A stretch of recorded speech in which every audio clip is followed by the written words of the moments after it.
Now, the first thing I did here was to take a dummy head and place a bag over it. To keep the hot glue that we'll be using later from melting the styrofoam head, I used several bags as a buffer, and this will also help to increase the size of the mask itself so it'll fit better.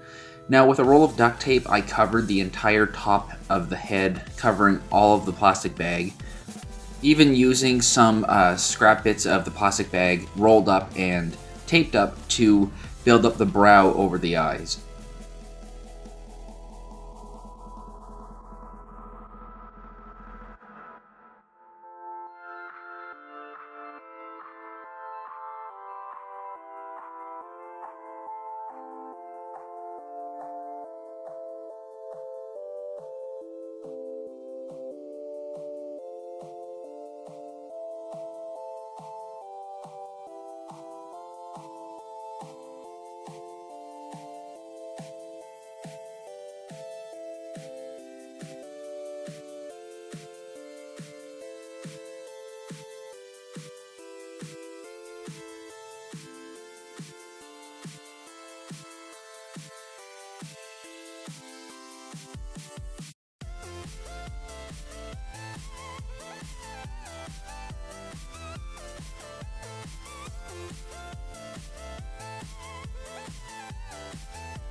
With about 30 to 40 hot glue sticks, I diced them up into small pieces and began melting them down. I put it at medium heat on my stove until they were completely liquefied. Once they melted down, I poured this over the duct taped area of the head, using a bit of foam to brush it into the crevices and curves. And more glue the better here, and anything that dries lumpy or is a little imperfect, I actually could heat up afterwards with a candle and a lighter and smooth it back out. After a little bit, once the glue has dried, I trim the excess off and cut the eye holes out before beginning to paint.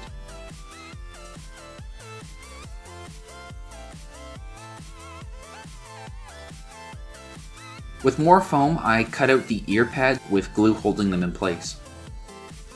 Now, for the horns, I just took a piece of paper and cut out two kind of large circles, and then cutting a line from the outside of the circle to the center. This allowed me to actually make it into a bit of a cone shape, and then cutting it onto an angle, allowing it to form over the forehead. I could glue this onto the helmet, and yeah, there we have it. We have some horns.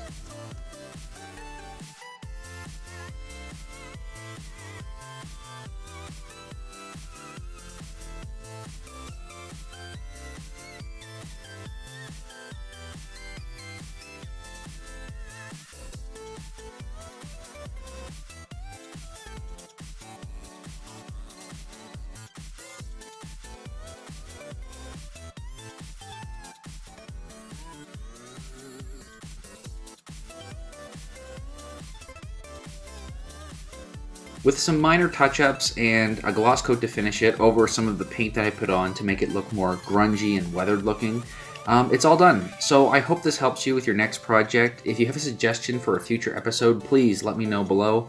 Like, share, subscribe, and thank you very much for watching.